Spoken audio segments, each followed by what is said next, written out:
Liam Knight should not be alive today.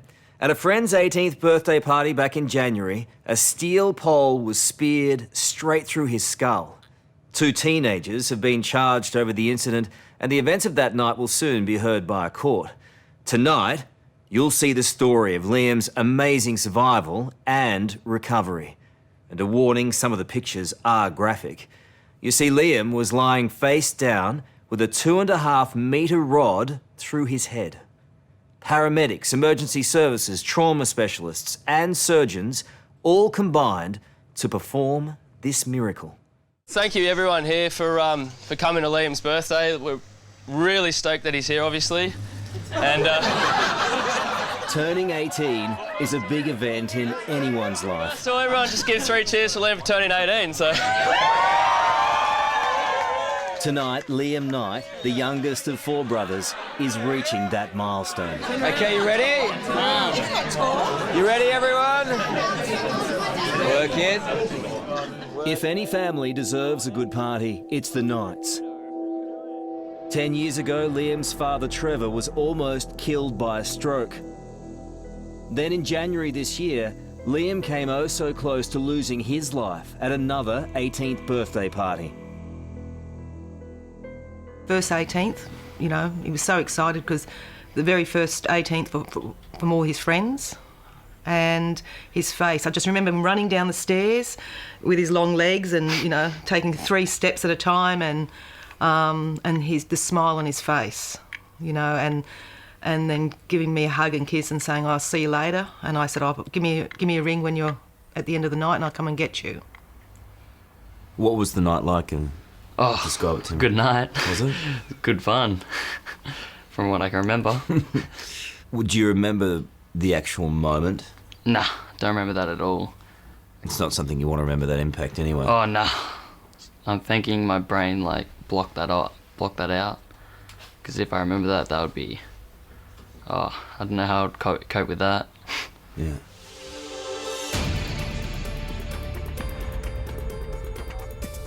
It was just before midnight at this home in Forestville on Sydney's North Shore when birthday celebrations began to sour. A group of teenagers had arrived and things escalated out of control. It all ended very brutally, with Liam Knight left lying on the ground just over here, and a 2.5 metre long steel pole, exactly like this one, piercing straight through his skull.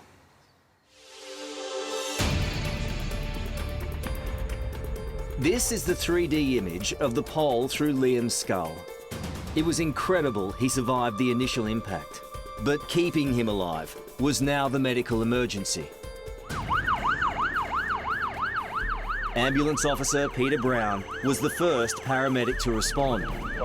And from the information he was getting, he knew it was a once-in-a-lifetime call-out. I was keeping an open mind as to what I might be confronted with, but I was, you know, obviously I was thinking it was going to be pretty serious. It took 7 minutes to reach the party house in Forestville. It only took a matter of seconds for Peter to appreciate the seriousness of Liam's injury. So he's laying prone, so face down on the grass. I think one arm, the left arm might have been up here and the right arm sort of down here some ways. And this pole of over 2.5 metres long is extending from roughly around the right temporal region there and resting against a fence at sort of a 45-degree angle or such. And you could feel on the left side where it had broken the skull. All the way through? All the way through. Had gone through the brain matter and through the skull. You must be thinking at that point, how on earth is this kid alive? I was. It's a bit of a cliche, but it was a miracle. Peter Brown got to work, quickly taking Liam's pulse rate and blood pressure. It's all right, mate, steady on, okay? Help's on its way, okay? Just relax. I know you can't speak, all right, but if you can hear us, all right, we're trying to help you as best we can. Liam was semi-conscious and agitated and needed sedation. But if things weren't bad enough, Peter knew there was no way Liam could fit into the ambulance with that steel pole sticking out of his head. It would have to be cut off.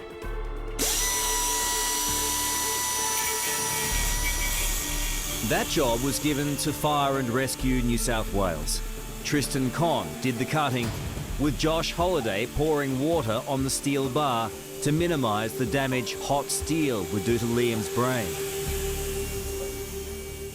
Before we started, we were all brainstorming and bouncing off each other. Everything we wanted to make sure everything was covered, because if someone was to rush in there and cut without cooling the rod, you know, it can heat up quite quickly, and we didn't know how far it had gone through Liam's skull. So which put in stabilisation. Yeah, stabilisation as well. Vibration through the rod. It took a little over a minute to cut through the bar. It was roughly about the time this was taking place that Mary Knight, completely oblivious to the unfolding drama, rang Liam's phone to arrange picking him up from the party. Somebody answered the phone and said, I said, oh, can I speak to Liam? And I could hear all this noise in the background thinking it was music. And I said to the person, oh, you know, put Liam on, please. And she said she was the police. And I said, oh, yeah, sure. No, this is his mother. Can you put Liam on? And she said, no, it is the police. He's been hurt. As the Knight family got ready to head into hospital, every second mattered if Liam was going to survive. So an emergency medical team raced to intercept Liam's ambulance. We're going to do an RSI, guys. So we're going to pull him out the back of the truck. We're going to put another cannula in. We'll do a kit dump. Dr. Jeff Healy of the New South Wales Ambulance Medical Retrieval Team caught up with paramedic Peter Brown halfway to the hospital. So what we're going to do is we're going to get him off that O2. When you saw him, what was your most immediate thought? My most immediate thought is he needs to go off to sleep. He needs to have definitive control of his airway, and he needs to have a rapid assessment in the operating theatre for his penetrating head injury. There's nothing subtle about this roadside triage, but it saves lives by radically reducing the time it takes to prepare the critically injured for surgery. So we're going off to sleep. It's time 12:15. Drug's going in.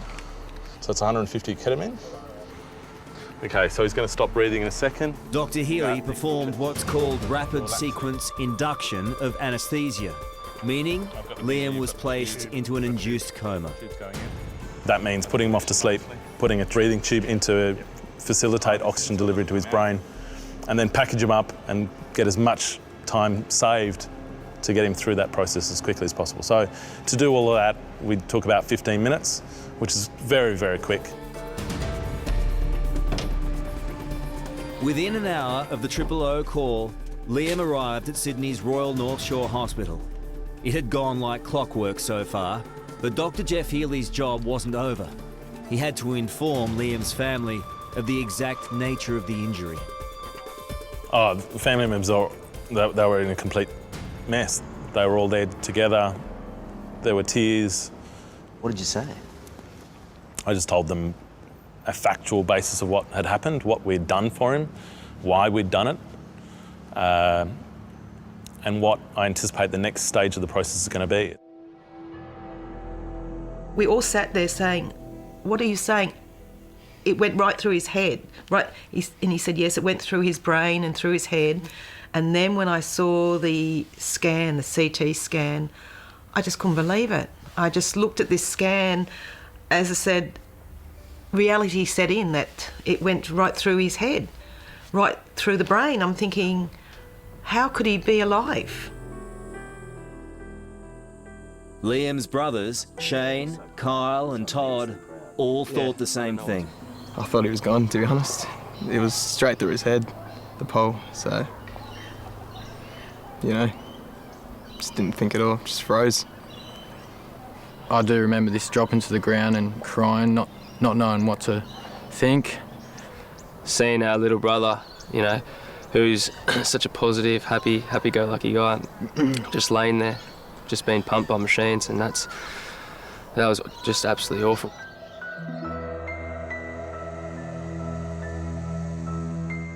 Obviously we can see the bar coming in through the right-hand side and coming out through the left-hand side. Horrible injury to sustain. And did that figure in your assessment on whether to go that way or this way? Absolutely, yeah. Neurosurgeon Adam Fowler took over Liam's case, consulting over the phone with the head of the department, Dr. Jonathan Parkinson. I remember, waking up and looking at these pictures and being just struck by the situation that we had. We were obviously very concerned about how he was going to go, because penetrating head injuries are usually the patients don't do very well at all, and we were very, very pessimistic about what the outcome might be.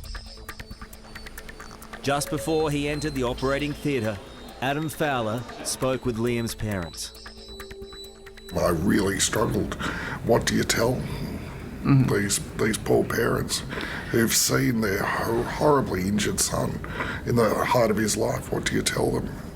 And I remember I just had to say, he's horribly hurt and we'll do our best. And that's all there is to say. And he said to us, I'm going into surgery now with Liam.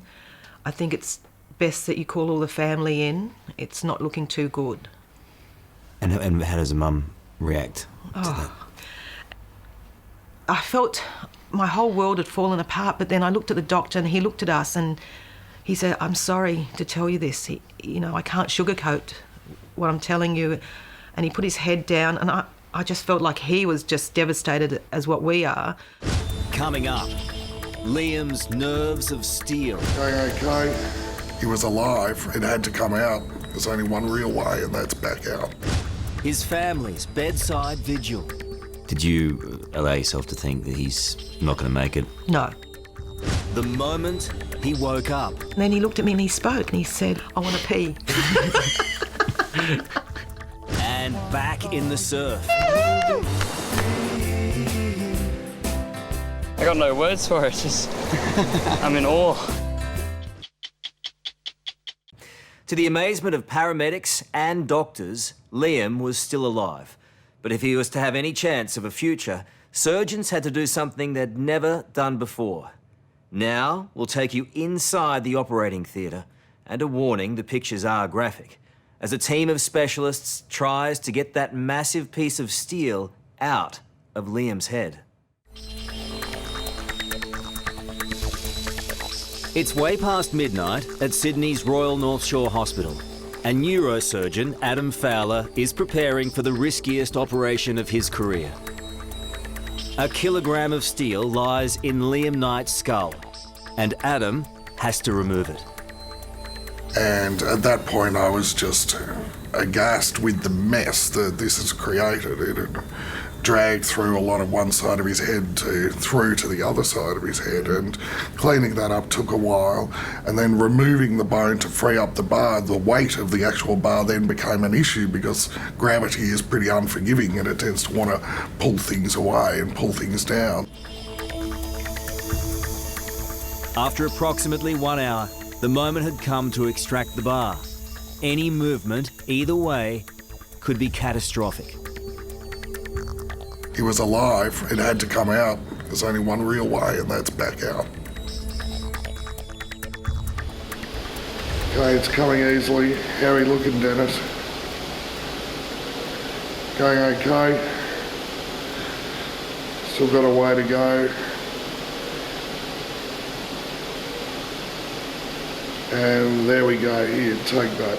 When you pulled it out, was there some relief, some measure of relief? Yeah, I think everyone sighed a big relief, none more than me. My blood pressure dropped and my heart rate dropped, which is good. Liam's stayed remarkably the same. He was rock solid through it. It was really more the damage that it hadn't done. It really hadn't seemed to affect the arteries or veins of the brain, or the very important deep parts of the brain that we know that when they're injured, patients do very poorly.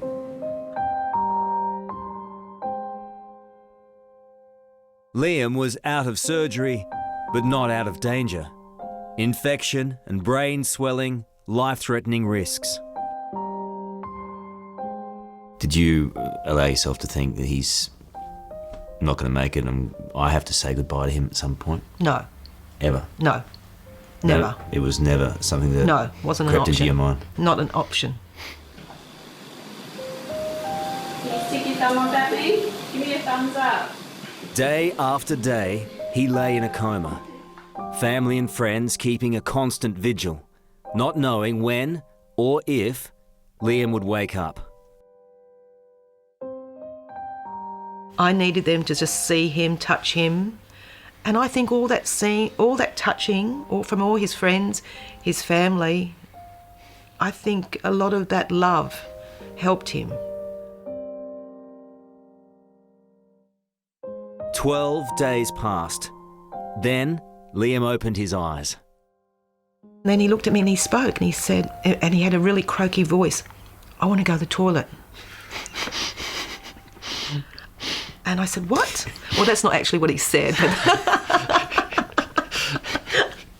What did he say? "I want to pee." And I said, "You want to pee?" Oh! And I was just so excited. And then I called the nurses in and he goes, "I really want to pee." I think the second thing I said was, "Your breast stinks," because she was trying to talk to me, and I just sat there and I'm like, Yeah, but tell them I had chili, I had sour cream and chili sauce. You have to say that. just tell me a story. You are an awful child. I've got to pee and your breast stinks. Wow, that's emotional. Well, emotional person. You could see that his sense of humour and had really just come straight back out, and he just looked by and large like a normal boy, and that wasn't something that when he first came into the hospital we expected we were going to see 2 or 3 weeks later. He had a great haircut as well. Who did the haircut? As you can see, mirror image. That's it. So you do the hair and the brain? Oh, yeah. It's just what you do. Complete That's right. service. That's right. Well, it was a complete service. You must feel enormous pride.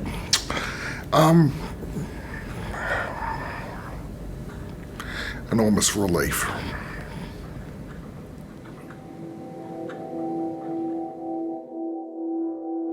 Liam was alive and smiling, but the pole damaged the part of the brain controlling movement down the entire left-hand side of his body. Reality kicked in. I just kept thinking, what am I going to do? Like, how am I going to get better? The thought of not being able to move physically. Yeah, I thought I was never going to be able to just walk around, talk properly, because I couldn't talk properly at this stage. I thought I couldn't do anything. Did you think at that point, is it all going to be worth it? Struggling through? Or Yeah, I questioned everything, to be honest. I always thought, why am I here? I wish I didn't wake up from the coma, and it's one of the worst things. Yeah.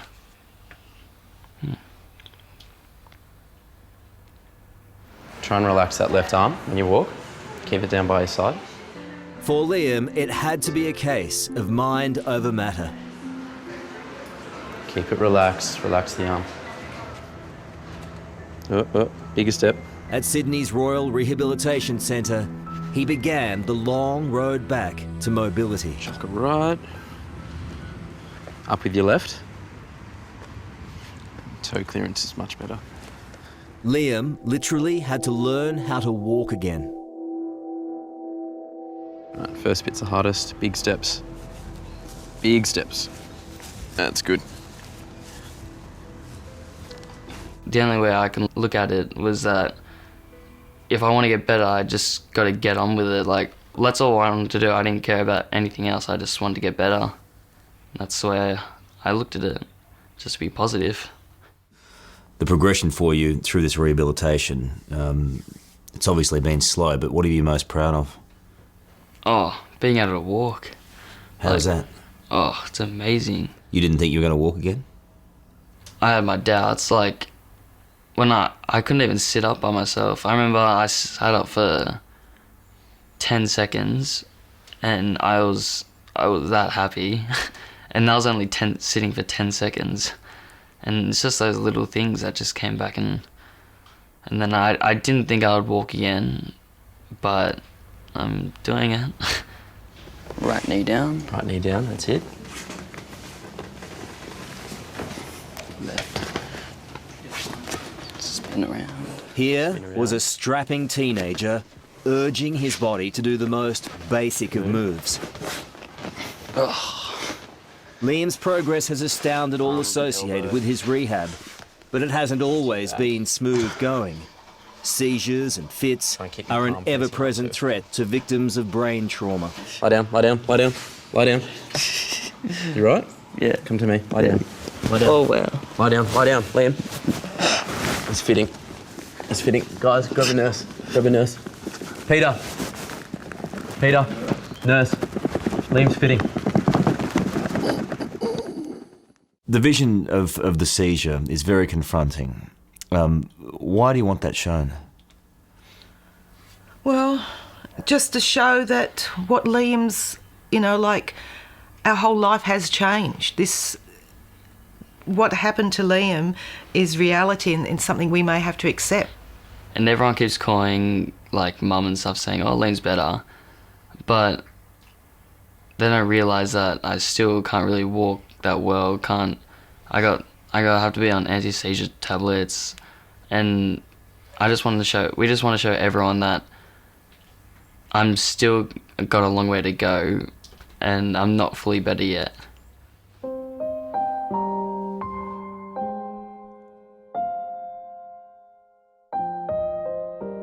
Mother and son have come a long way together on this journey that started in January, with Mary fighting the conflicting emotions of pride and pain.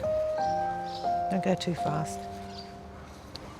I'm so proud where he's come, but when I watch him walk, it breaks my heart to see him walking with such a disability, because that day, as I said, when he came running out the door and he said, bye, Mum, I'm going and I'll see you later, and he's running and doing all the things he used to do. And when I watch him now, I am proud he's alive and I'm the happiest mother in the world, so don't get me wrong. But on the other hand, I'm also heartbroken. I'm heartbroken that he has to be like this. And when he walks with that disability and he's struggling, I don't like it. But for all that anguish, there's been moments of real triumph too, like the day Liam went back to school in May.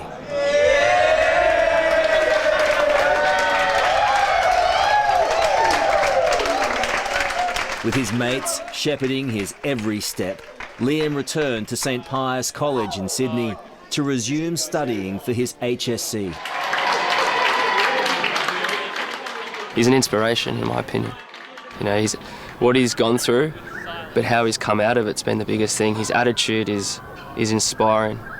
Most people would probably, crack it at times, and fair enough, but he just gets on with it. He's, been dealt an ordinary hand and he's just played it.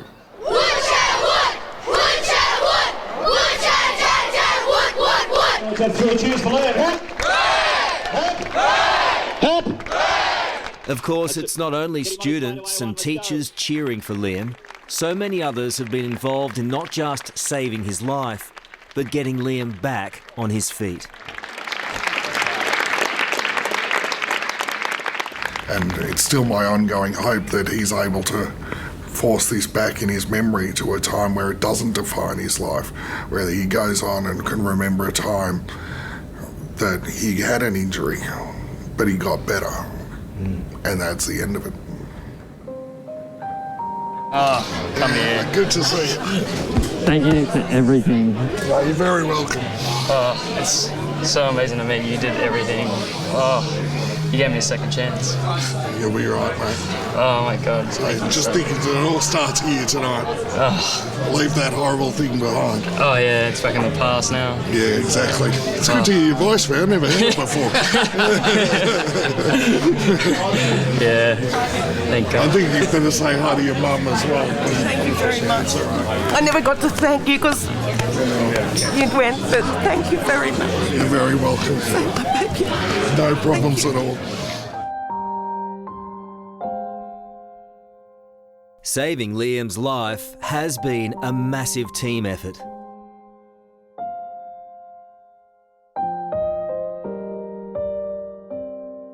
They were all miracle workers, from the ambulance to the fire brigade to the doctor, all the doctors, the nurses at ICU. They were just beautiful, beautiful people.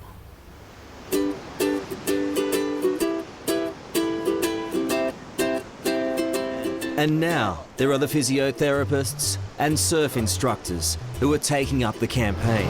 How much have you been looking forward to getting out there on the surf? Oh, I am so stoked to get out there. Are you? Unreal. His number one aim has been to get back in the water, surfing again.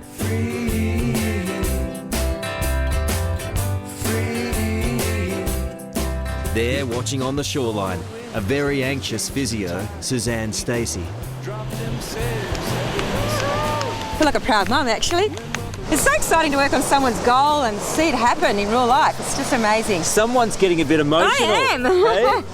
Can't believe it. So nice. excited. It's nice. Oh. It's nice for you all. It is. Our team's going to be so... we're smashed. This is amazing.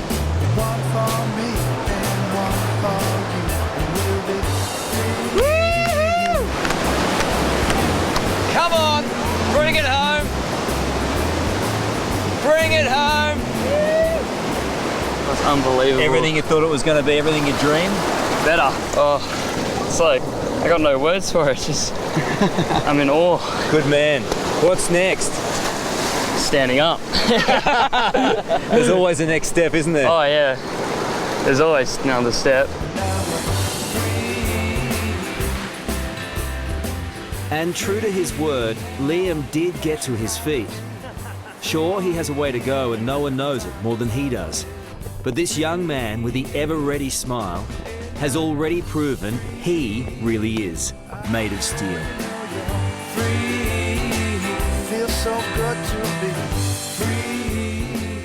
What are your hopes for the future?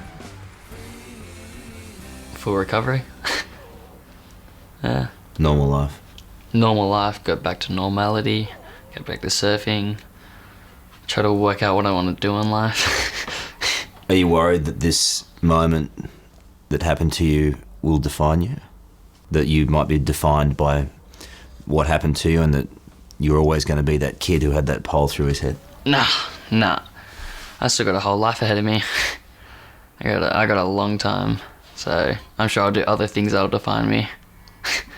I think you will too. Yeah. And I know your mum thinks you will. Yeah, he'll be someone special. He already is. I know. He always was. Is that a good thing? Hello, I'm Liz Hayes. Thanks for watching. To keep up with the latest from 60 Minutes Australia, make sure you subscribe to our channel. You can also download the 9Now app for full episodes and other exclusive 60 Minutes content.